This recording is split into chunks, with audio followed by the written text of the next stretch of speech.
So, hello everyone. A warm welcome from MASWO family to all who have joined today's session. The weather is getting warmer and we are all here together on the first day of spring 2021. I am Anju Philip, the moderator for today's Connected to Learn event. The Connected to Learn program is a series of information sessions which is aimed at bringing together all the newly arrived social workers in Ontario for information exchange and professional development. These events have experience sharing by experienced social workers and also address barriers in gaining employment in the field of social work. Before we begin, let us establish a few house rules for the session. Kindly mute yourself if you are not talking. This session will be recorded for the purposes of future learning and ongoing professional development. Also, please be advised that this recording will be available in our social media platform. Questions are welcome. You can type your questions in the chat box so that your questions can be addressed in the question and answer session in the end. Thank you. Also, we are the MASWO family and it would be lovely to see all your faces. Like, it would be really good if you can turn on your cameras if possible. So we will begin with the land acknowledgement now. In the spirit and intent of the Truth and Reconciliation Commission's recommendations, we acknowledge the traditional indigenous territories on which we gather at the beginning of all MASWO group meetings. We would like to begin by acknowledging that the land on which we gather is the traditional territory of the Wendat, the Anishinaabeg, the Haudenosaunee, Métis, and the Mississaugas of the Skog, Hiawatha, and Alderville First Nation. By learning, understanding, and acknowledging, we wish to pay respect to Turtle Island, Mother Earth, and to the rich Indigenous history of Ontario. Now, moving on to our session, we are all gathered here today as a part of our Connected to Learn program, which brings us all together for informative exchange and professional development. We are all social workers trying to make an impact in our respective professional fields. As Brian Herbert says, the capacity to learn is a gift. The ability to learn is a skill. Willingness to learn is a choice. And we all have made a choice to come together today and learn something new from our speakers. And we are fortunate to have a very knowledgeable and passionate professional with us as the guest of the month to engage with us in an informative conversation today.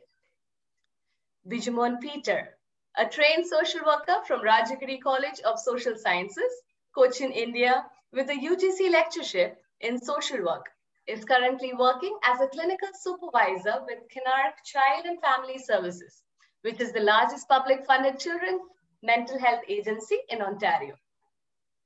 Biju's current role involves hiring, training, and providing clinical supervision and support to social workers at the agency based in Simcoe region. Biju started as a clinical social worker with Kinark to provide mental health counseling and therapy in 2012 using evidence-based practices and was promoted as clinical supervisor after 4 years of frontline work. Biju has been in this role for the past 5 years. Biju has over 15 years of experience working with children and youth at various capacities in India and Canada. Biju previously worked with a project under United States Agency for International Development and was primarily responsible for developing an intervention model for HIV-infected children based in Bangalore, which was recognized as a learning site by National AIDS Control Organization, NACO India. Biju also worked as a consultant for USAID in Karnataka, India, to support orphan and vulnerable children. After moving to Canada, Biju was trained by Beck Institute of Cognitive Behavior Therapy, Philadelphia, to teach and supervise the application of cognitive behavior therapy and has been certified under Harvard Management Program to build competence and leadership role. Another role Biju plays currently is as the co-chair of Simcoe County PPP Implementation Task Group, which is responsible for implementing an evidence-based positive parenting program called PPP in Simcoe County, which was developed by Queensland University of Australia. Biju, who is passionate about working with children, youth, and their families, is a father of 2 young girls, and Biju's wife, Neetu, is also a social worker in children's mental health in Simcoe region. Biju is also very interested and is actively involved in coaching, training, and mentoring new social workers in Canada. Thank you, Mr. Biju, for joining us on this conversation today. And we will go right into the conversation question answer session now. My first question to you, Biju, would be, starting from the very beginning of your career, can you please tell us a bit about your career in India and how did you prepare before coming to Canada? Since all of us are trying to make our space in the field and trying to get in here, so it would be really nice to know this. Before I respond to that question, thank you, Anju, for the beautiful introduction. It's my real honor and I would say a special privilege to be associated with the MASWO and be part of this opportunity to share my experience and learning. It's indeed very humbling, and I'm very, very happy to be here. Okay, now going to the first question.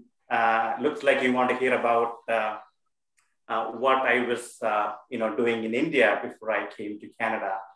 As we already discussed, I completed my social work degree from Varghese College, and I had cleared UGC NET, and that gave me an opportunity actually to work with Varghese College right after MSW, if I preferred. And I had also a CSR component, an opportunity that was available.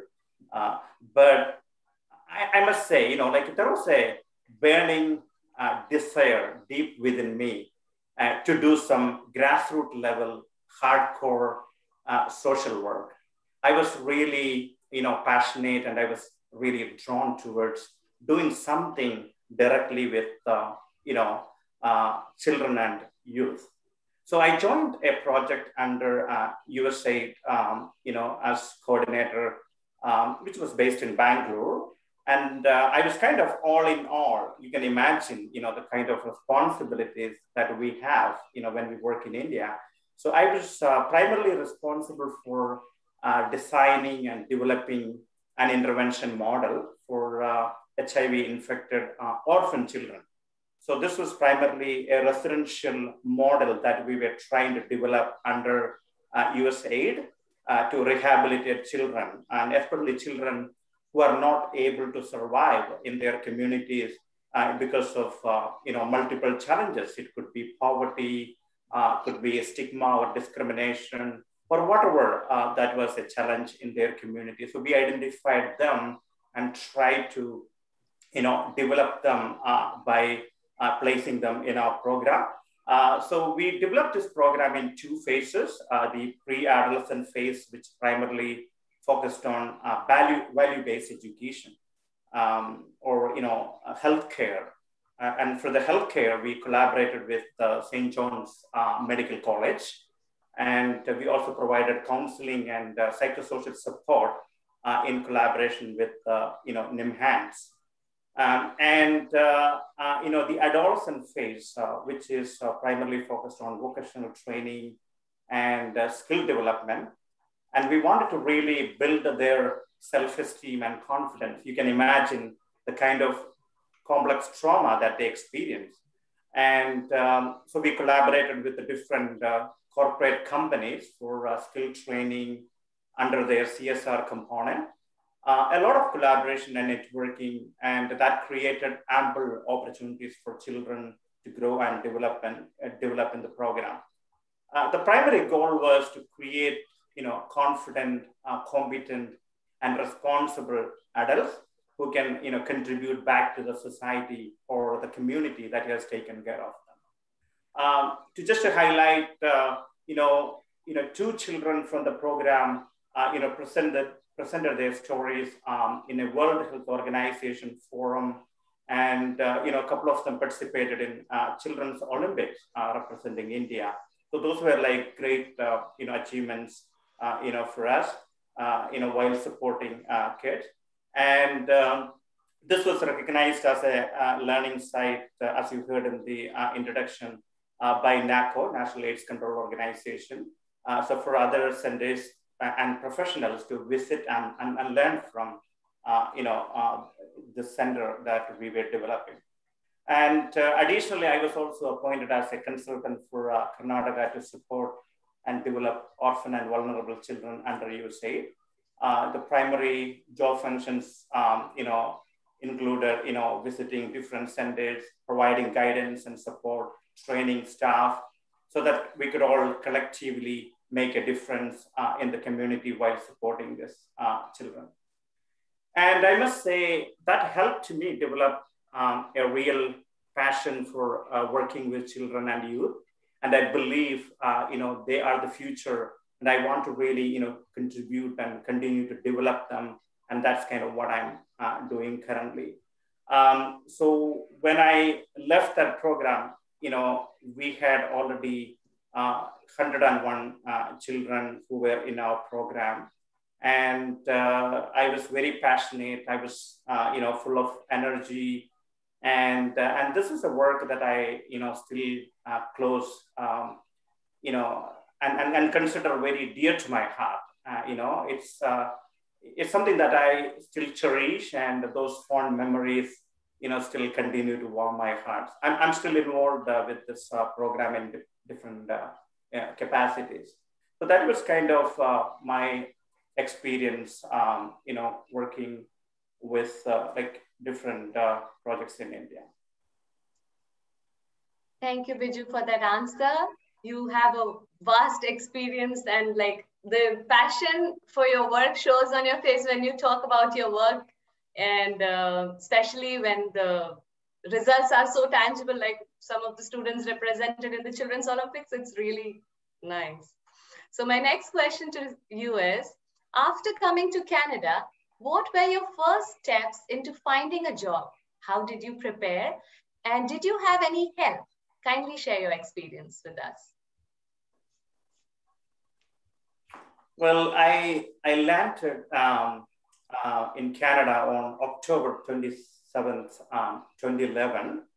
And, I tried to get my social work credentials evaluated by Canadian Association of Social Workers, something that all of us did as we were, coming to Canada. And then I, got registered with Ontario College, and of course, obtained my driver's license. That was a requirement for any social work position. And then I started, attending some job search workshops, and updated my resume, and started applying for different opportunities that came across. And unfortunately, no response. And I started being more reflective and trying to be more strategic in my approach, to find a job. And so I started doing some survival job. I explored on different volunteer opportunities, and I started networking and connecting with social workers and other professionals. And I registered with a mentorship program, and I worked with a mentor for quite some time. And I started getting some interviews, and I continued to enhance my skills, to do that. Thank you, Biju, for that information. And my next question is, can you please tell us what was your biggest challenge while searching for a job in Canada, and how did you deal with it? Well, yeah, that's a very good question, Anju. A lot of challenges for sure. But, if you say what was the biggest challenge then was, searching for a social work job without Canadian work experience. That was indeed a challenge. And in fact, I received a question in the interview as to, like, so you don't have any Canadian work experience. And I was frustrated, to be honest with you. And I kind of reacted and I said, well, unless you hire me, how am I going to gain some Canadian work experience? So that was a challenge initially to get into a social work profession. And as I mentioned previously, I tried to be more reflective and tried to be more strategic in my approach. And I connected with people and I learned, different ideas. And I tried to get into a survival job to get exposed to Canadian work culture. That was really, really helpful. And I must say, young social workers, don't be shy to do that, because this will create an opportunity for you to get exposed to Canadian work culture. And another strategy I used was I started volunteering with the different agencies, and I volunteered with the 3 places simultaneously: Volunteer in BC, World Vision, and the Field HIV Network. And again, that gave me an opportunity to be exposed to a Canadian work environment. And the highlight was, Volunteer MBC recognized my efforts and awarded me their annual Newcomer Gem Volunteer Award, which I received from, the mayor of Mississauga then. And they published my story on their website, and that is still there on their website, the website of Volunteer MBC. MBC stands for Mississauga, Brampton, and Camden. And, from my end, I used them as a Canadian professional reference for my social work position. And I updated my resume and I converted and highlighted those volunteer experience as my Canadian work experience. That is something that I very strategically used on my resume to really highlight this volunteer experience as my Canadian work experience. I would say if you find the right volunteer opportunity, it will help you learn Canadian work culture and network with the different professionals, and will create a lot of learning opportunities for us. So, newer social workers, if you can get into, some of these volunteer positions, that will really, really help you. Thank you, Viju.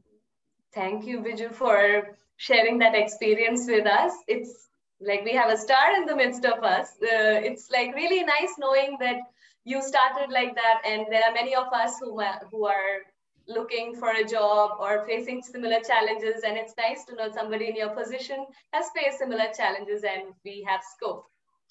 So my next question is, how did you begin as a social worker in Canada? Did you move from one job to another over the years? And if so, please share that experience with us. Yeah, absolutely. I continued my job search journey, and I, began to feel more confident and, competent with some of those volunteer opportunities. And, I attended interviews and used them as, great learning opportunities. Something that I used to do was after every interview, as I was, just traveling back to home, I would recollect all those questions, and I would take down all those questions, and then I would compare, those questions and, prepare them, and also see if there's any common, patterns, repeated questions and things like that. And I would really spend a lot of time to prepare, to respond to those questions, as I was, just attending different interviews and learning and building my confidence, in June 2012, Kinark Child and Family Services offered an interview. And this was an excellent opportunity to work in children's mental health, which I was really, really passionate about. So I prepared myself for this interview, and I, got a lot of support from, senior social workers. And I must name, Prasad and, Prasad Nair and his wife, Bindu Elizabeth. They both, spent, a lot of time like guiding me in my interview preparation. And I'm really, really indebted to both of them for what they've been to me.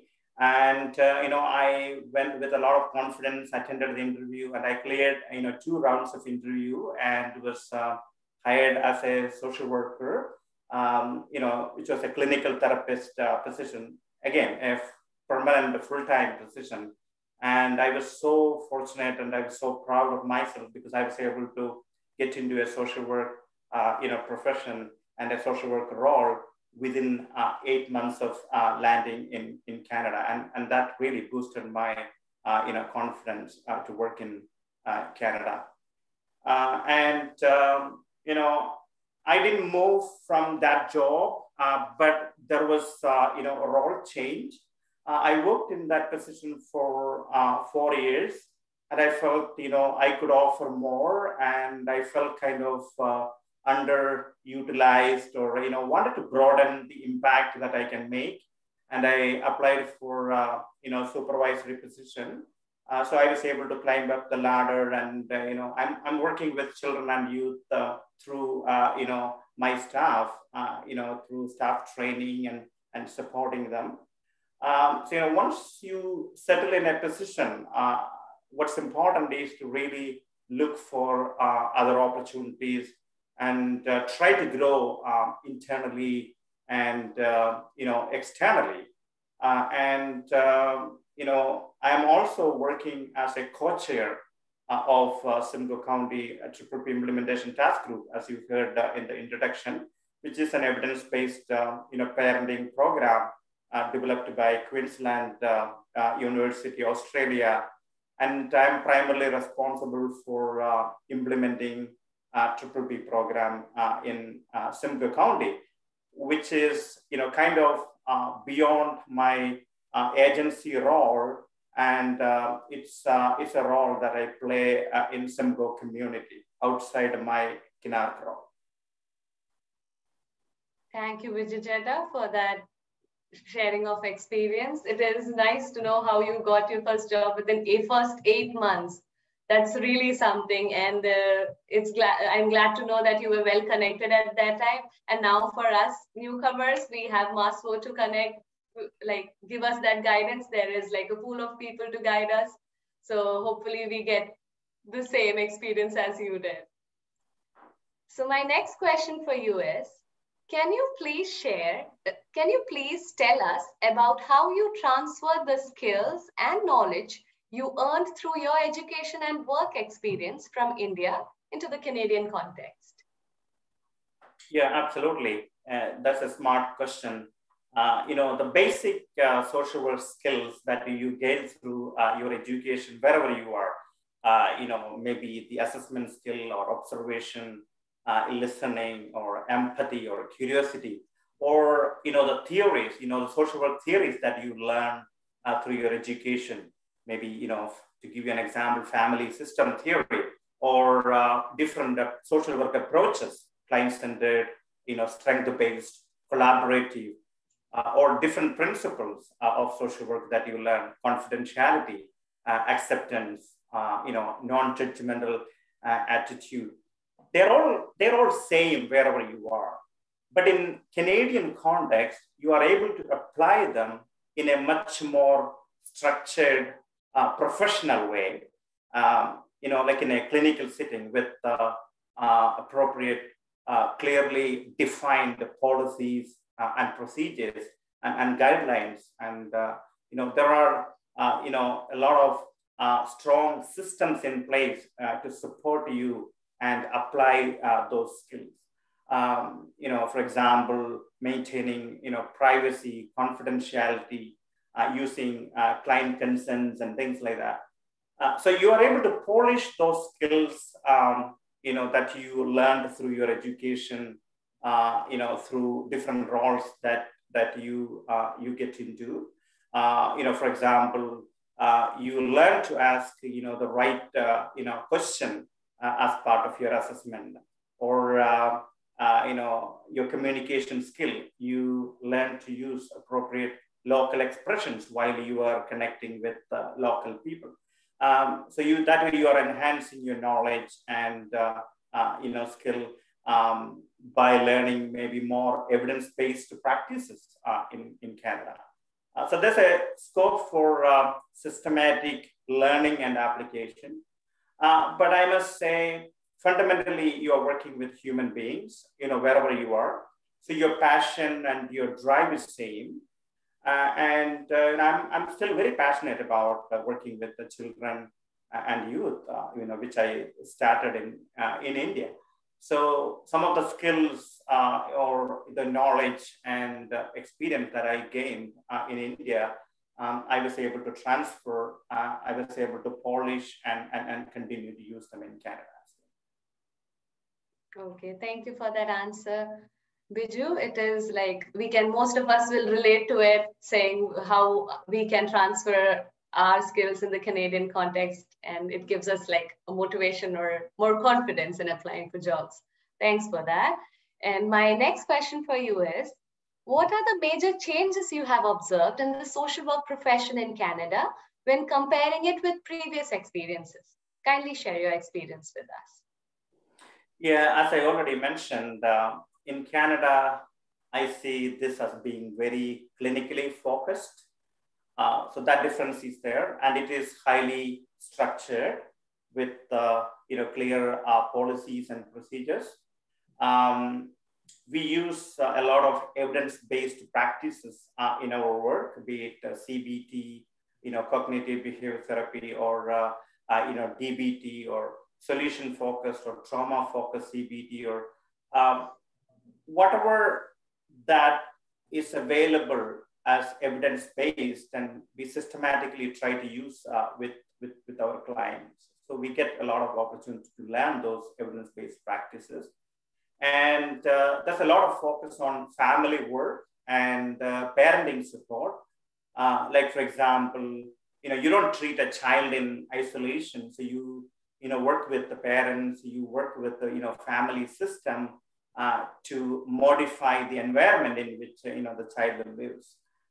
So these are some of the differences I observed here. It's more clinically focused, and we use evidence-based practices, and it's highly structured. Thank you, Biju, for that answer. Now we know when we get into the field what to look out for and what to expect. My next question for you is, please tell us what are the key beliefs and attitudes one needs to revisit or build while attempting to integrate with Canadian social work sector, and how did you do it? Okay. Yeah, key beliefs and attitudes. As I mentioned already, fundamentally, we are working with the human beings, despite all the differences we can think of.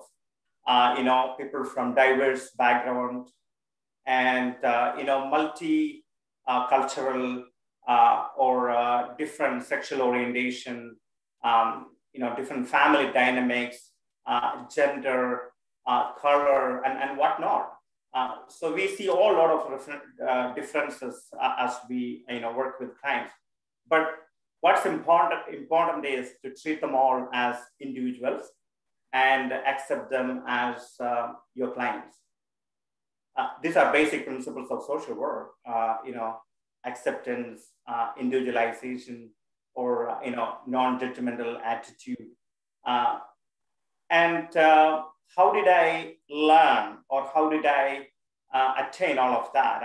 After I got into the social worker role with Kinark, peer consultation, shadowing opportunities, or supervision with my supervisor, that helped me to thoroughly learn about some of the social work practices here, because I didn't have any formal social work education in Canada. So I had to learn everything, from the scratch, and you learn from your clients a lot too. Your clients will teach a lot as you interact and work with them, and work on our own biases. And like, for example, there was a time that I felt as I was working that having an intact family, which we would identify as a strength for a child, But I have examples of, step parents doing a better job to support, my clients. So we sometimes have, such biases. And what's important is to, identify our own vulnerabilities, areas to improve and work on. Thank you so much, Biju, for sharing those points with us. My next question is, can you please tell us what, in your opinion, are some of the best practices new social workers should be mindful of?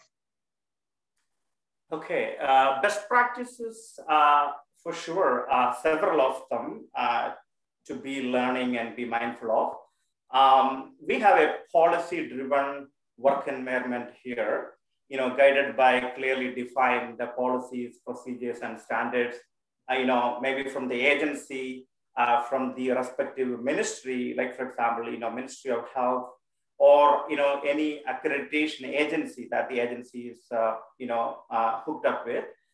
Or you would also get the directions from Auditor General from time to time as to how to, support clients and follow some of the directions. Or, following different acts such as, Child and Family Services Act. And trying to understand, to give you an example, maybe a child above the age of 12 can access confidential counseling support without involving their parents. So that's something that is available to them, and they don't have to involve their parents to do that. They can do it confidentially.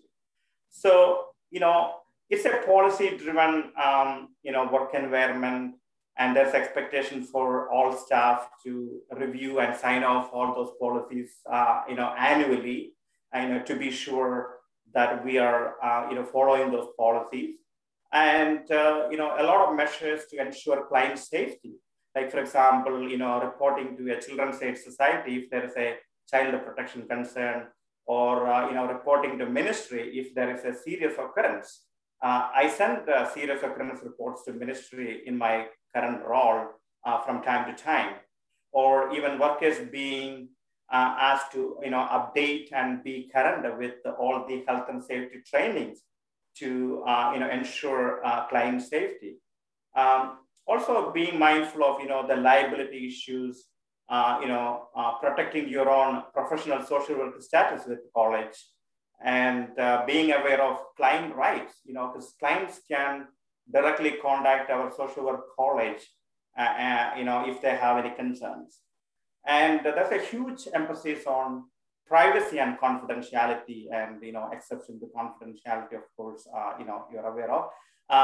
And so dealing with the, privacy or confidentiality, and if there's a breach of, confidentiality, how do we address that? And, the emphasis on using client consent for sharing any information related to clients, or, maybe using information in your emails, specifically about a client, and those guidelines.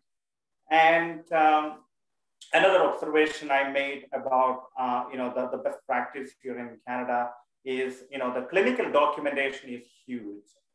Maybe from a liability point of view, that we want to make sure that everything is documented, but practicing the use, those clinical jargons and terminology, and equipping ourselves, to write thorough clinical reports, and a system to support, clients not to retell their stories of vulnerabilities again and again. That's something that agencies really emphasize. So once a child or a family share a story that is documented properly, and that could be used even when we make a referral to a different agency or a different service, so that client doesn't have to retell their stories of vulnerabilities again. And again, when I discuss these best practices, I don't want to scare you away, but better be prepared. You will get a lot of training once you get into a social worker role, but these are things that we should be really mindful of. Thank you, Biju, for sharing those best practices tips for us. Some of them are really eye-opening, like the amount of importance that is given to policies and consent and confidentiality here. And we will all keep that in mind. Thank you for sharing that. My next question for you would be, would you do anything differently if given an opportunity? Kindly share with us. Okay, that's another brilliant question. What would I do different? I would say I would be more focused on my job search effort. Like for example, I wouldn't send resumes to like every opportunity that I come across. Instead, I would be more focused and be more specific and try to tailor my resume to the specific role identified in the job posting. I'm sure people may have different opinion on this, but that's something that I would do different so that I can be more focused and be more specialized. I would say I would attend some specialized trainings to equip me better. There are a lot of self-directed trainings available.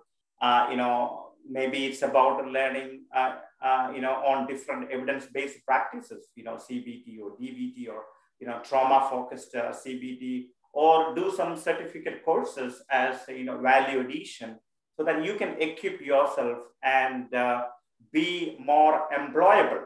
Because the question that we need to ask from time to time is, why should an employer hire us? And we should be really, really reflective about that. Like, what's special about us that an employer would see as attractive, and why should they hire us? We should be asking those questions to, update ourselves. And another thing I would do differently is, perhaps, I would have used LinkedIn, profile slightly differently for enhancing my learning, because there are a lot of resources available. As a newcomer, if you would like to, enhance your learning, I think that this is a great platform, and continue to work with professionals and build your connections. Thank you, Biju, for sharing that. I am guilty of doing that, sending the same resume to hundreds of jobs and complaining that nobody called me. Then I learned it the hard way. So yeah, it was really nice knowing your experience. My next question for you is, please tell us what the scope of jobs is in children's mental health here in Canada.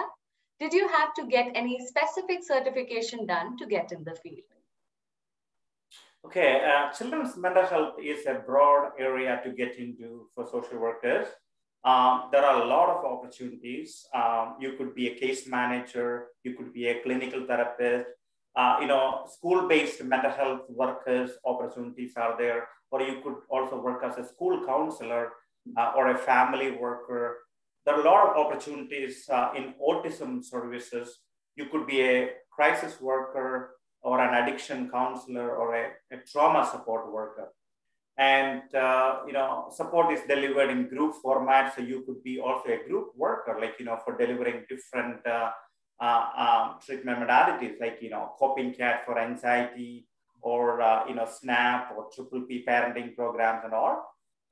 If you log on to Children's Mental Health Ontario website, you'll have a lot of details about different service providers in children's mental health, and a lot of resources available too. And as I mentioned earlier, I didn't do any certification or anything before I got into Kinark, but after I joined Kinark, I had a lot of opportunities to attend several trainings and to learn about the different evidence-based practices. I was able to attend, CBT training by Beck Institute, and to develop my leadership skills and polish my skills, I was able to also attend the Harvard, management program. So those were, some of the trainings that I was able to attend after I got into my role with Kinark. Thank you, Biju, for those information like from the children's mental health area. And coming to my last question, could you kindly share with us some of the best advice you can give to us newly arrived social workers to help us plan a career rather than simply work to keep a job? Okay. I'm not very good at advice giving, but I would say, based on my experience, so far, it's very important for us to believe in ourselves. So believe in yourself and be assertive and try to shed your inhibitions if you have any, and try to work on your vulnerabilities and try to identify, the areas to improve, because you know your story better. Try to work on those areas, stay more goal focused, and be the best you can be wherever you are. And be passionate about what you do. Try to choose what you really want to do and enjoy what you do, because you'll be really cherishing all these great moments of your life later. So it's important for us to really choose what we are really passionate about and what we really want to do. And once you get into a social work position, don't just settle there. I would say look for other opportunities. Climb up the ladder, and if you aspire to be like a leader, try to get into a leadership role. And remember, you are not the first one doing it. People have already walked this path before you, so you can do it. And if you decide to do it, just remember what Paulo Coelho says. If you decide to do that, this whole world will stand with you. All the very best for all the new social workers who are trying to build their career in Canada. And I'm happy to be helpful. I work with MASWO, and I'm very, very happy to be available to be supportive to new social workers in Canada. Thank you so much, Mr. Biju, for your enlightening words and inspiring us all with this conversation. I'm sure there are many of us who are interested in working with children and mental health, and this talk has definitely given us some insight about this sector. Your points about the best practices and how you started off and the challenges you faced, everything was very relatable and motivational, and it is something we would be really looking forward to in our field. Yeah, so, thank you very much, Anju, and thank you very much, MASWO, for having me. As I already mentioned, I really consider it as my great privilege. Thank you, thank you. So up next, we have two of our social workers from MASWO sharing their experience with us. They have been here. They are also newcomers to Canada, and they will be sharing their experience about the job hunt and how their interview went and everything. So first coming up is Mareena Thomas. Mareena Thomas started her Canadian journey in social work as a support worker and fresh produce assistant with Warden Woods, and then moved to Homes First as a frontline worker, then case manager, and recently transitioned to be a supervisor with one of the Homes First shelter, that is the largest in Canada. Back in India, she was working with youth as a trainer and then in the field of organ donation before moving to Canada. She tries to give her time to volunteer in the grief groups with Scarborough Center for Healthy Communities and Sunnybrook's PALE Network. She aims to inculcate the spirit of Ubuntu in professional life, which means I am because you are. Well, that's a wonderful thought. Over to you, Mareena. I am sure we will all get something to learn from your experiences. Thank you so much, Anju, for the lovely introduction. And thank you, MASWO, for considering me to be someone that I can share my experience with everyone. I just want to ensure whatever I can share in the small time that we have. So just to start, just to dive in, as what Anju said, I really believe personally, like if you're able to help people in your professional life to grow, you're also growing yourself in that process. So helping each other genuinely and always giving genuine feedbacks is always a great way to develop good professional relationships and build your network. So relying on that, what I would do is, as MASWO has been amazing in sharing information. So whenever I would have any interview, I would always put in the group, hey, I have this interview. Can someone working in this field please guide me regarding the same? I had people reaching out to me in their busy schedule. I have people from MASWO talking to me over the phone for like 1 hour, 1.5 hours, and like telling me, giving me tips, even though they were not related to this field, but they had knowledge previously what they did. After the interview, what I would do is whatever questions and whatever answers I gave, I would put them back in the group. And again, I had such amazing suggestions from there. And like in the case manager job that I got, first time I did not get the job. And when I shared the question and answers, and people told me like, hey, you can talk about building rapport, you can talk about this. So I took that learning.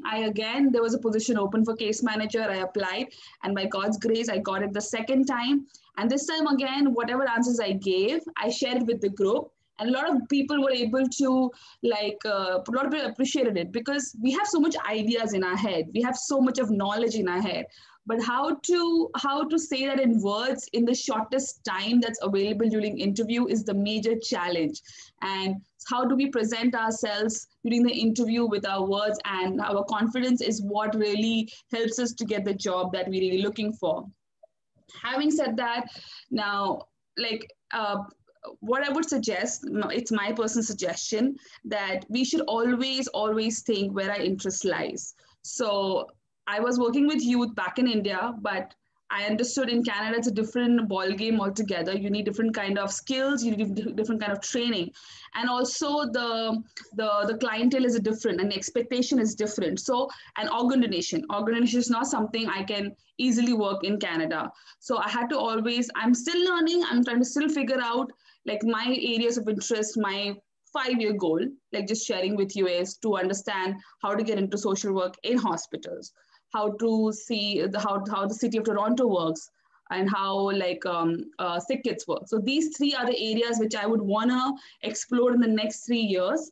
And keeping that in mind, I'm gonna work on getting some skill set. So coming to skill set, so one thing which I did not know about, and one thing that Biju touched upon, is getting into a mentorship program. So TRIAC is one of the very good mentorship programs that newcomers can get into. They will guide you and tell you where you are in terms of your goals to get into a social work job. And I didn't know it. When I was a caseworker, I found it for my client. So that's how I got to know, which I knew when I was a newcomer. So the TRIAC is one. While sending your resumes, it's always good to go through ATS tracker. That is a tracker which says how many words in the job description matches with your resume. It's always good to just go through the ATS tracker. There are free versions, there are paid versions. Then I'm just going to touch in 2 programs. CAMH provides a lot of free programs. I recently did a program for immigration and mental health. Keep watching out for it. It's a very in-depth learning about immigration and mental health, immigration refugee mental health program. Somebody put a question in the chat box about how to use clinical psychology. If you have, how do you get? So BREM is one of the amazing programs. If you have clinical background, I applied for it. I didn't get through because I don't have clinical background. So if you have clinical background, BREM is something you should watch out for. Their registrations are open. Now it's closed. So just keep watching out for all these things and subscribe to all these emails. Keep one professional email. My suggestion is we have personal email. Do not junk it up. Keep one professional email only to receive important email updates for your Indeed, for your subscription with CAMH, with all those organizations. So you are more organized. Your personal and professional emails don't mix up, and we know all the information. Second thing is volunteer experience. I cannot stress the importance of volunteer experience. I know as newcomers, we try to just get into any job because we have to pay bills. We have a lot of struggles. I completely understand that, having gone through the same. if you are not able to get into any kind of social work job or social work related field, my suggestion would be at least get into a volunteer experience. Not only because it can help you get a good job, my aim was just to understand the Canadian work culture, the lingo of Canadian work culture. So after when I was working with my first job as a fresh produce and so support worker, after my work, I would go to the volunteer and I would go back home in the night. It will be like 9 o'clock by the time I reach home because I was living in Mississauga, working in Scarborough, doing volunteering in Scarborough. By the time I reach, it'll be 9. But having said that, the amount of training I got through them, the amount of exposure I got in the word, in how you deal with grief, how you deal with people, it's something that I cannot compare. As simple as how in our work culture, we don't use the word addiction so much, but we use substance use a lot, and there is no stigma attached. So the way, the experience you get through volunteer experience and understanding the Canadian way culture, it's a quicker way to understand. That's all I'm saying. So if you can, it's always suggested to get into it and keep applying for number of jobs. I was just going through my folder yesterday, and it's after applying for 100 jobs. And mind you, it's I did proper. I did not like copy paste. It's when I got whatever jobs that I have got. So just don't lose hope. Just keep trying, especially with City of Toronto. If you guys are applying, just keep applying. Get it through ATS. They have a client service worker position open right now. Just try. It's a frontline work position. But having said that, just keep applying because you never know what clicks where. And now, when you're working in a social work setup or you're working in any organization, one thing that we have to be mindful of is, like, going back to what Biju said, policy. We're very policy driven. Having said that, always read the policies of your organization. What is the privacy policy? What is the policy of dealing with clients, information, everything? If you have any doubt, go back to the policy or ask your supervisor, because we always need to be clear about what information we are giving out to whom. And now about the Canadian work culture, which I have experienced and I have done, and I think it's something which everyone should be mindful about, is that I have made a triangle. I don't know if I can show you. It's okay. I can just read it. So it's a triangle that I've made. One thing is your hard work, definitely your hard work. Second section is relationship with your colleagues, including your supervisors. And third is believing in yourself. It's like a triage. It's like a connection with each other.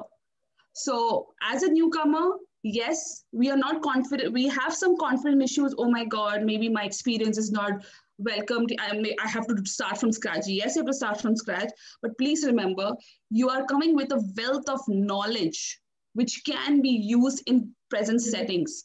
And the amount of work we did back home, it always help us to manage our work pressure that we have here. So just remember that what you are getting in, what you have is not waste. It's always important, but you have to build on that. Having said that, if you were a director back in the company, wonderful, amazing. But when you're coming here, you have to get off all those inhibitions away, and you have to work from scratch and be open to new learnings and new experiences that are being offered to you. If they're not being offered to you, ask your supervisor. Hey, I have this idea. What we can do about it? Hey, I want to do this. Have an open conversation with supervisor or with your management if there's an opportunity. Maybe it's not possible because pertaining to their policies or whatever, but at least if they see that interest in you, that you have a willingness to take initiative, that is a very plus point. Like, I had my amazing manager at Warren Woods. She was so open to whatever suggestion I gave. She just, like, when I told her something, okay, do it, like, give me a feedback. So all those dialogues were a building experience for me. The relationship with your colleagues and relationship with your manager is extremely important. You need to respect them for what they are saying. There are sometimes some policies or some delegation of work that's given by your manager or supervisor, which you might not approve or agree with as a worker. But having said that, they are making some decisions and some policies because they're seeing something from their level, which we cannot see. as a frontline worker. So we need to respect that. And if you have disagreements, there's a proper way of going through. So always remember that, especially in whatever culture you're working in unionized environment or whatever environment, always follow the proper protocol to voice your disagreements. It should not be, if you want to be rebel in the right manner. Why do I say? Because sometimes I've seen people getting swayed in the wrong direction and that affecting their professional life.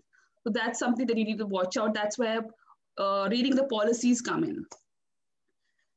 Second part is,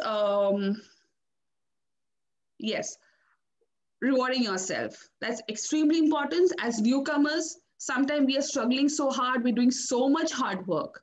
Like I remember when I came in new, when I was in Canada, when I came new, I would think twice before buying a Tim Hortons coffee. Oh my God, moon $1, 150 rupees. Oh no, I can't do that.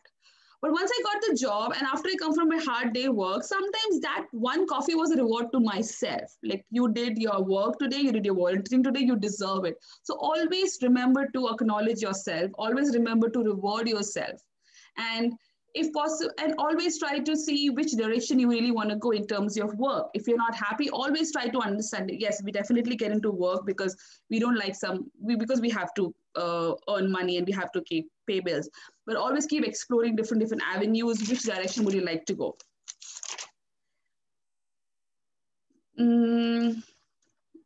Yeah, apart from that, whenever you're doing trainings, my other suggestion is whenever you're doing any trainings, keep a book for that. So this is my book for all the trainings and meetings I do. I always write things in one book, in one area. So whenever I have to go back and reflect on anything, I have everything in one place. So all is about keeping yourself organized in one place for your professional growth. And last but not the least that I would like to share is keep helping out people. When you hear someone needs your help in a professional growth, please reach out to them. I cannot stress, I have two very important people in MASWO group who I have to thank a lot. I have personally thanked them, but they were the ones who referred me for my first job with Warden Woods. So and when you always reach out to people, people are growing and people remember. And when you get some help, remember that help with gratitude and humbleness, and always give back whenever you can. And thank you so much for MASWO for doing this, because everybody has a busy life, but everybody in MASWO, they take out so much time and effort to help out people, which is really helpful. And keep trying, do your best what you can in every job that you have. So even when I had to become a case manager, that was my goal when I was in home for starting. My documentation was on point. My Pivot is a software that we use, was on point. Everything was on point. So I was doing my part from my side to be eligible for the job that I was looking for. So if you're aiming for a job, and when you're applying for jobs also, look for it. Will I be happy in this job? And do my qualifications match with this job? Then make the effort to apply for that particular job. You might need training, you might need skill building. So focus on that. Initial 3-4 years, keep in mind that try to build your skills as much as possible. And that's all I can, for now, I can share. And if you need any help from me, please shoot a message or email to MASWO Gmail, and I will reach out to you whenever I can. And thank you so much. All I need to tell you is just keep trying, and you guys are amazing. Things will work out. So thank you. Wow, thank you so much, Mareena, for that inspirational, motivated, and passionate talk about your experiences. I know how passionate you are about your work, and it shows when you talk to us about it. Thank you so much for giving us so many practical tips about various programs that we have for volunteering, and how you got the foot in the door, and how you developed your knowledge, and by participating in different programs, updating your knowledge base by doing courses online and volunteering, and how you started humble and you are taking steps in going up and up and up in your career. It's really nice to know, and many of us look up to you as an inspiration. I look up to you, Anju, as an inspiration. You have been so helpful. I just wanted to add one more thing. I wrote it down, but I missed it out because a lot of times newcomers we are told, like I was told, I was perfectly qualified for a job, and I was told that you don't have enough cleaning experience. So it's against human rights of code to use that again towards a new aspiring employee to say that you don't have enough cleaning experience, so that's why you don't getting a job. Because when I was getting a feedback, I had this amazing person giving me a feedback. He told me he spent half an hour with me, and in the end I asked, so what do you suggest I do? Because in my second interview for the same position, referred by 4 people in the same team who knew me personally through the volunteer work I was doing. They knew me, they referred me, and that's why the person called me for the second time. And second time, I didn't get it. So the only thing he told me was, you don't have enough cleaning experience. So it is against human rights of code, just for everyone's knowledge. So just if they tell you, you can question them. So just remember that in a nicer way though. Okay, that's all. Thank you, Anju. Thank you for that tip, Mareena. We'll all keep that in mind the next time we go for an interview and politely put it across. Thanks for that. So moving on to our next speaker, we have Varghese Jacob. Varghese Jacob, who believes it is not enough to be compassionate, one must act, an adage he always believed in, and which prompted him to take up social work as a profession. He did his master's in social work from Indore School of Social Work, specializing in rural and urban community development. Jacob started his career in the field of development by working with the grassroots with World Vision India. In the last 20-odd years of being associated with World Vision and agencies like the Bill and Melinda Gates Foundation, Varghese played different roles. He has demonstrated history of working in the non-for-profit industry in various capacities, skilled in conceptualizing, managing and leading various humanitarian projects. He has the heart to serve the vulnerable and the marginalized people. Varghese is strong in program management and is technically strong in implementing health projects. Great critical thinker who brings new perspectives to any issues. He's built many partnership initiatives due to a trait of a natural networker. He landed in Canada in the year 2019 and did the bridging program from Ryerson University, and also volunteered with Indus Community Services as well as with the Refugee Board Toronto, post-co-op. Post-co-op with PLCAS, he works there as a child protection worker, and it is his passion for working with children and families which drives him day in and day out. He also is part of the board of Bhopal School of Social Sciences in India and provides help to the mentoring program of the School of Social Sciences. Varghese is a son to his mother as well as a father of 2 young boys. His wife works with Dufferin School Board in Mississauga. He's an avid sports lover and represented Junior India in field hockey and still likes to play cricket and tennis in his leisure time.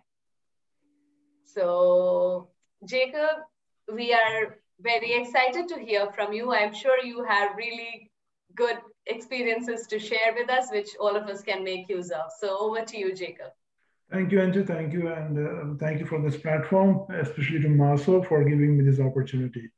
Like what Manju said about the adage, which I believe on, one more thing, what I would like to say from this platform is, like, if I can do it, I feel everyone can do it and do it better. As Anju introduced, I had a long career in India. I did my master's from Indore School of Social Work in 1998, and then I joined World Vision and was working across North India in different capacities. I was into project implementation. I was in the HR department for a couple of years. Then I was design monitoring evaluation. So in all these 20 years, it was a very good experience of working in the development sector and rubbing shoulders with policymakers, with politicians, with district officials was an everyday affair.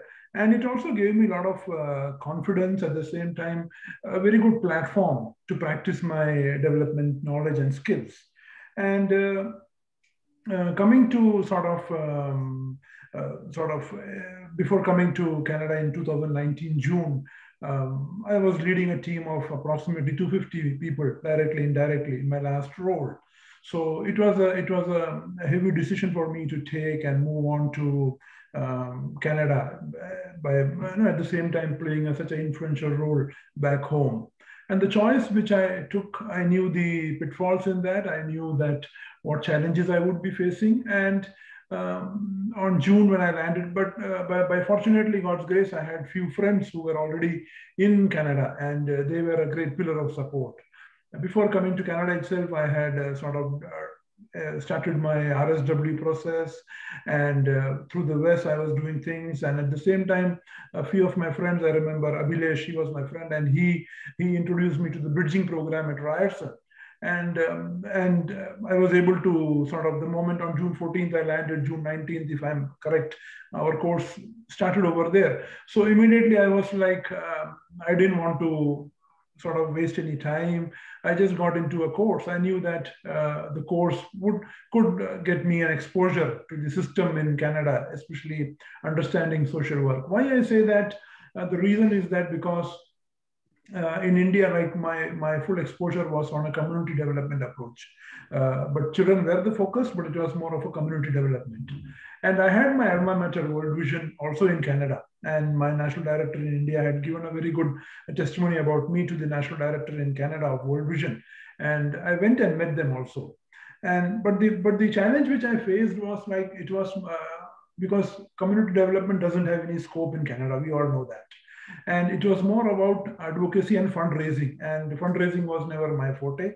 And as Anju also introduced, I was more into project implementation.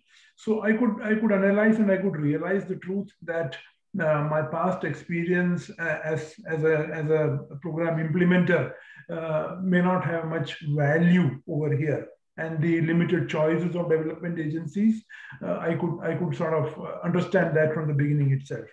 Then coming to the issue of navigating life in Canada. After landing, obviously, you have to do a lot of paperwork and stuff like that. And the first and the foremost challenge one faces is getting a driving license.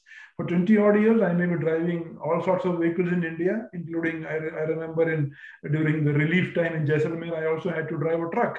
And nobody asked me for a license over there. But I know over here, I can't even drive anything without a license. And one conversation I remember, and that always has stood with me. I was introduced to a trainer who could teach me how to drive in Canada and follow the rules. He's a seasoned man and an old man, and a very highly recommended by many of my family friends. And he took me around and he taught me. And we all, for a Christmas, I remember during Christmas, he and his family and we all, few friends met together, and there he introduced me as my name. And then he said one statement. He said that in Hindi, he said that Varghese Jacob, India mein hero, Canada mein zero. So that struck me a lot, but it also gave me a reality check, because that was the truth what he was saying. But then after coming back home, I wrote it down in a piece of paper, what he had said that day and the date, and I kept it in a diary.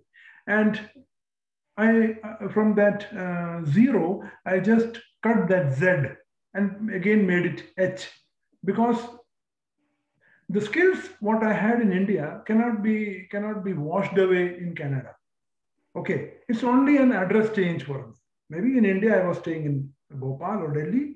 In Canada now I am in Canada, in Brampton. So it's only a change of address, that's all. The hero over there can always be a hero over here also. That was very clear in my heart. But then I wrote that down in the piece of paper and kept it in my diary. And whenever I looked at it, it inspired me. I know I did not have any ill feelings against that person, but that was a wake-up call for me. I felt over there, and I'm thankful to him for that. Having said that, while studying in Ryerson and for the ISW bridging program, that program helped me a lot to understand the nuances of social work in Canada. Because as I said in the beginning, from the developmental perspective, from the community development perspective, this was boiling down towards case management. So both are two different coins of social work. It's more of clinical over here, as Bijumon also had said in his address. So for me, I could understand that in the beginning that if I have to succeed in Canada, it has to be more of clinical stuff. And that was not some of my strength also. But then this program helped me a lot. It gave me a lot of exposure. And initially, like based on the resume which I had made in India, and it was around 4 pages over here, I started applying. As the course also was going on, I started applying. And I started applying from the leadership positions. Then I started applying for the mid-management positions, then supervisor positions. But to tell you honestly, I sent around 20 resumes, 20 applications. None of them even called me for an interview.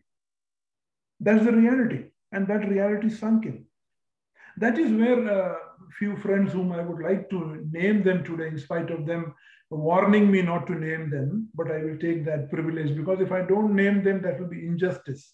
And also I want to acknowledge that. Like I said, Abhilesh, Bijoy was there, who virtually helped me to prepare for an interview. Saji Casey, he helped me in designing my resume. Charles, every day, he was my back and forth. Joji, then during my co-op time, Priya David, and then Bobby, all of this. There are many other names, like in my class, many of my classmates. Mind you, after 20 years, I was going back to a classroom. I was jokingly telling one professor one day that this time I'm sitting on this side of the desk where you are teaching and I'm listening. For the last 20 years, I was standing where you were standing and students were sitting in front of me. So that is the reality check I had. And then that's the reality which sunk in very quickly into me. I absorbed it very quickly. I was not in that false dilemma that a few months back 250 staff were reporting to me and over here I'm no one. No, it's okay, fine. It's now we have to reboot ourselves. I was very clear on that. No ego, nothing. I have to reboot myself. The version 2, I have to shape up and shine up. And still I'm continuing to do that. I'm not completed as yet. So these classmates of mine, they were very humble. They helped me in every sense. So all these people sort of in the journey, Arun also. So all of them helped me in every phase of my life, in every stage of my life. There were many occasions where my colleagues from India, they will call me and say that they are missing me. And sometimes I would feel like, oh, so much frustration over here, let me go back. But then when I used to consult and talk to my friends over here, they used to tell me that don't worry, this is only a passing phase. So they all sort of helped me a lot. MASWO, I don't have enough words how much indebted I am to MASWO. For any concern, any queries I had, they always had solutions for that. And then coming back to the point of where I was not getting any interview calls and I was having some self-doubts keep creeping into me. And like I told about these friends who came out of the blue and they helped me a lot. And times came where I attended 28 interviews. I have kept note of every interview. 28 interviews I attended, out of which I got 14 job offers. And I took up 2 part-time jobs. I worked with, I work with Christian Horizons and I love that job. I did my volunteering in between with Indus while I was studying. I did volunteering with Indus, and that volunteering experience gave me a very good platform, like what Mareena said, that the issue which comes up is about the Canadian experience. We may have a lot of skills, and mind you, these all skills are transferable. Like Biju also said, in India, back home, we were serving human beings. Over here also, they are human beings. They are not rockets. They are also human beings, not robots. So the point is, we need to have that self-confidence that my skills are transferable. It's only the location which has changed. That's all. So this experience with Indus, I have worked in the Indus head office, and I was in their project site. Like what Biju also said, what Mareena also said, I always put my hands up for any responsibilities they gave me. I didn't look at whether this, how is this going to help me? And by the 3rd month of my volunteering, they offered me a full-time position, but I could not take it because I had to complete my bridging program, and I was passionate about completing that. And then, like I said, 28 places I applied. I attended around 28 interviews I attended. I used to give feedback to the friends in MASWO, and they used to correct me over there. I used to share with them like what questions came up, And they also used to tell me how to answer in the next interview. And around 14 job offers I had with me. And that why I attended these interviews was because it gave me a boost. It increased my self-confidence. So it was, and also I wanted to know, like, to know that, because one thing I always felt is that every interview was unique in itself. Why I say? Because in one, I remember in KWH Hamilton, in Kitchener, I went and gave an interview. First time in my life, I saw two people being interviewed together, and the supervisor asking the same question to both the people. But then over there, the initiative, what I took was that I used to answer all the questions first, so that the interviewer should not get the thoughts that maybe I will be repeating what the other candidate was saying. So likewise, I prepared a lot for that, and MASWO also helped me in the real examples, because it is the difference from the Indian context, what I had over here was like, over here it is more of situational. You have to give a lot of situational examples. So that is what the scenario-based examples you have to give. So when I goofed up the first two interviews, by the third interview, I could know where I had made a mistake in my first two interviews. So that was very handy, and it helped me a lot. And the real situations gave me a lot, and this experience and exposure gave me a lot. In my co-op also, which I did with PLCS, my co-op supervisor over there, she helped me a lot to fine-tune my skills. She gave me a lot of wings of opportunity over there, and I could prepare well for the coming days. Some of the tips which I was asked to be given over here in this platform was like like I said already about, even Mareena mentioned about the matching words in your resume and the job description which you are applying to. That's a very crucial piece. You need to see that most of your skills are matching over there. One example, what I would like to give, for example, I applied in a house setting over in Canada over here.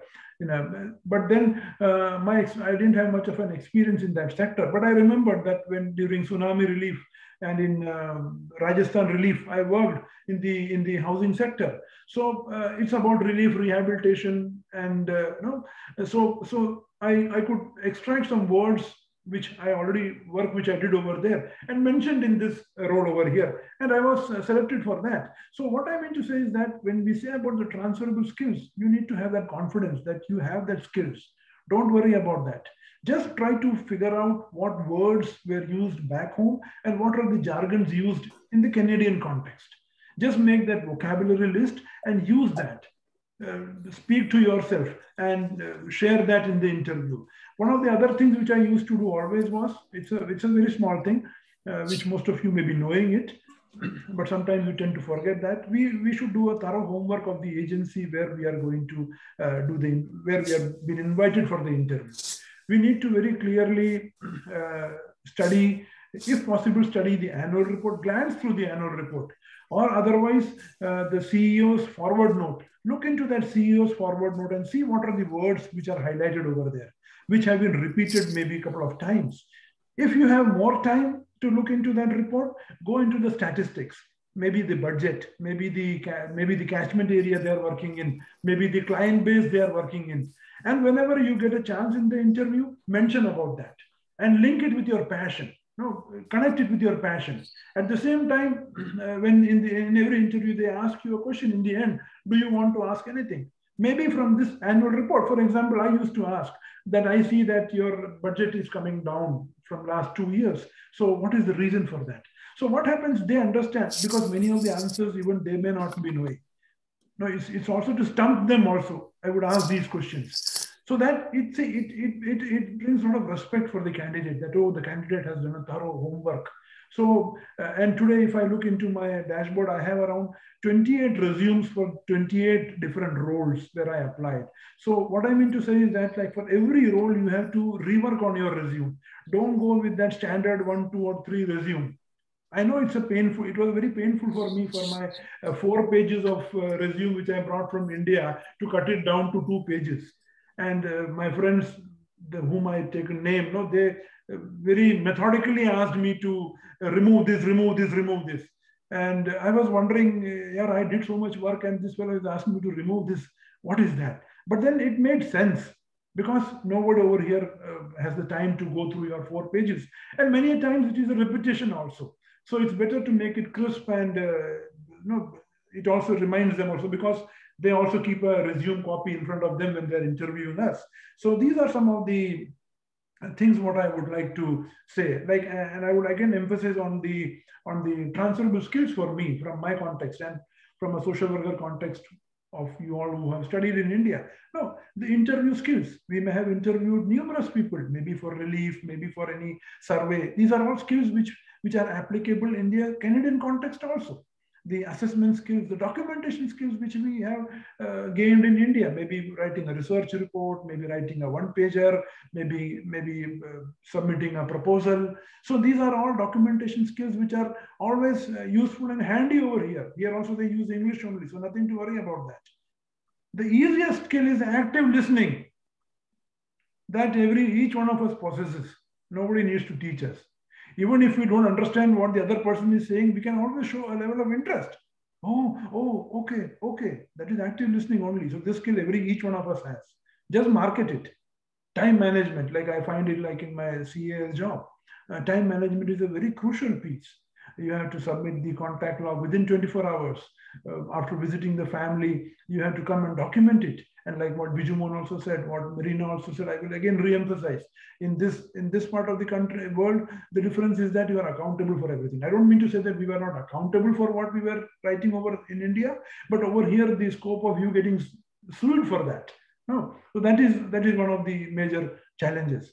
So working on a resume, working on your reports, on your documentation, the critical thinking piece, which all of us have, need not worry. These are all transferable skills. And don't forget what Biju said. There also we were working with human beings. Here also we are working with human beings. And you and me too are human beings. So have that confidence. And as I said in the beginning, if I could do at this age, coming back from that position and redefining myself, each one of us can do it. There is nothing impossible in that. No, the time management, I said, the client priorities. No, these are some of the things which we need to sort of take forward. The few tips what I would like to give, and which I find have stood me good all these years, is connection. No, have that connection. Not in the sense that I want to gain something from that relationship. No, but have a connection. Have a connection with a fellow human being. Have a connection with a fellow social worker. MASWO is a great platform. Connect. Talk. Be vocal. Develop your reading skills. If you don't have the reading skills, develop reading skills. Listen to the news every day of what is happening around you. Express yourself. Don't fear. One of my friends, till yesterday I was using the word resume. The friend of me told me it's resume. So that's if I would not have blurted it out, they would not have, they had the freedom of correcting me over there. So I'm now trying to put that into my vocabulary. No, be self-confident. Like what Mareena said, yes, they ask for a Canadian experience, and you will gain it, maybe by volunteering, maybe by doing a part-time job. Your resume will show that. No, and always put on that learning hat. Every time, like I over here, even when I'm driving a vehicle, I'm learning something. In India, we used to jump the red signal, nobody used to catch. Here it is impossible. So to learn that the hard way is better to learn it without paying any fine. Okay. Then the other thing is measure yourself. Every day measure yourself. Not in the negative context, from the positive context. What strengths you have, try to multiply it, shine it, keep shining it. And we are good to go over here. Like I would like to end by again thanking MASWO and also what Helen Keller has said. No, alone we can do so little, together we can do so much. So the world is there for us to conquer. My best wishes. Thank you so much, MASWO, for this opportunity given to me. And like I'm always available anytime if anybody needs any support, any help through MASWO's platform, I can always extend all my support. Thank you so much. Well, thank you, Jacob, for that inspiring experience sharing with us, for giving so many practical tips, especially about the one about going prepared to the interview by reading up the reports and everything, and also the policies of the organization that we are going for the interview. These are some tips and tricks that actually we can apply when we go to the interview. And it's very useful information that you shared with us. It's very inspiring, and we all get motivated about hearing about your journey, and hopefully some of us have such inspiring stories to tell after a few years. So thank you so much for the experience sharing. Now, next, we will move on to the question and answer sessions. We have one question. If anybody has any more questions, you can put it in the chat box and or ask for yourself, or I can read it out for you guys. One question from Noel was, hello, I would like to know how we're able to adapt to indigenous culture or knowledge here in Canada as a newcomer without studying any course here. This question was for Mr. Bijumon.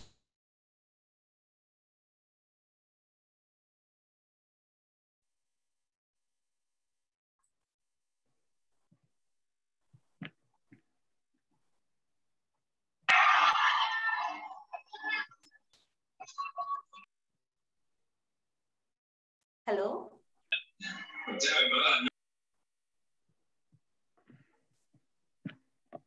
Hi, Anju. Can you please read that question again for us? Yeah, sure. Thank you. So the question was from Noelta.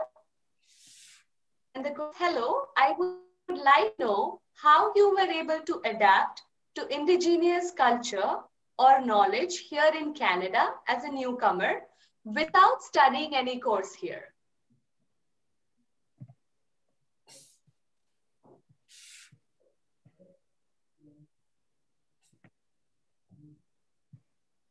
Biju, would you like to answer that question? Yes, of course, I can make an attempt for sure. As Alan has added in the chat, there is, I think, a future session that we are planning in that area to address.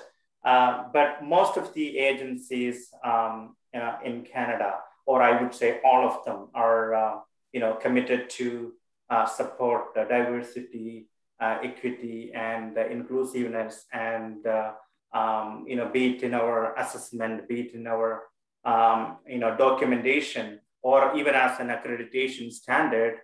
This is something that is captured as part of our training. And once we get hired into let's say a social work position at the agency, there's always training that's available.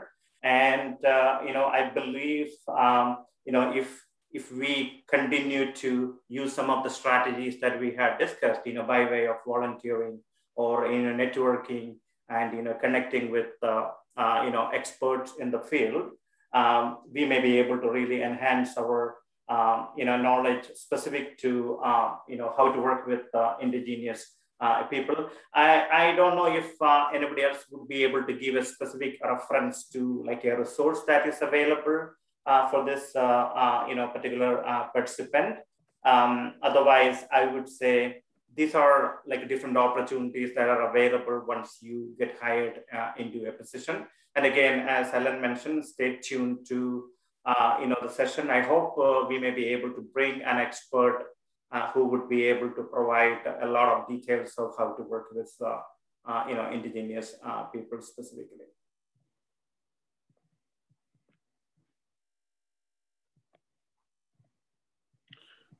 Anju, you're mute. Sorry about that. Thank you for the answer, Biju. And we move on to our last question. It's from Kirtana. Hello, I would like to know how a master's in clinical psychology degree from India and a developmental service worker diploma program from Canada would translate in terms of skills transferability and entering into the Canadian workforce. Yeah, I think Mareena was, supporting that chat in the chat as well. So can Mareena add some comments to that, please? Sure. It's in my knowledge. I don't know if there are more avenues, but in my knowledge, BREM, which is, I shared the link also in the chat box. If you click on the link, it will directly lead you to the site. BREM is basically the Bridge Training Program for Registration and Employment in Mental Health. Just want to share my experience. I tried to get into this program twice, and twice I was kicked out because it told me I do not have enough clinical or clinical related experience in my resume, like back in India, or the education. Even though I was a registered social worker, still they did not accept my application. So that's something to watch out for social workers. But if you have clinical background, I think you have a luck in getting on this program. And what I have heard, it's an amazing program to get into if you want to go towards psychotherapy in the future. So this is one of the good programs. I've seen people doing it. Their admission process for this is, I think, closed, but you can always just cross check. Also adding a lot of programs like CAMH and this BREM also, you can always put your interest and be in the waiting list. So when the application is open and there's no one applying, they will contact you, letting you know, hey, we have a spot, do you want to apply? That's one thing. And I don't know if anybody can answer this question also. Like, I also want to know, how do I enter into the field of psychotherapy? Because I want to increase my knowledge, and then also I want to see if that is a field I want to pursue in future. So how can I get involved in psychotherapy? How do I start? Because I don't know if people can volunteer in that field. I know Wood Green. Another thing is Wood Green Community Center. They have walk-in every Wednesday or Thursday. Before COVID, they had it like a walk-in psychotherapy groups where you can volunteer, and that's a good way to build that skill too. But I don't know if they are open now during COVID. So if anybody else knows a question to answer to that, that would be great too. And I missed my chain of thought. There was something else also in mental health. Yeah, this is what I remember. If I remember something else, I'll put it in the chat box. So, sure. Yeah. Thank you so much, Mareena, for that answer. And coming to the end of the session, it was very informative. Our resource speakers were a powerhouse of knowledge and wisdom. And there was so much of information. And our head is full of information and resource names in our heads, but our tummy is definitely empty, and most of our tummies would be rumbling by now. So thank you everybody for joining MASWO's team Learning to Connect today, and looking forward to many more sessions like this. Let us all stay connected and help each other grow in this field. And stay safe, stay happy. Bye everybody.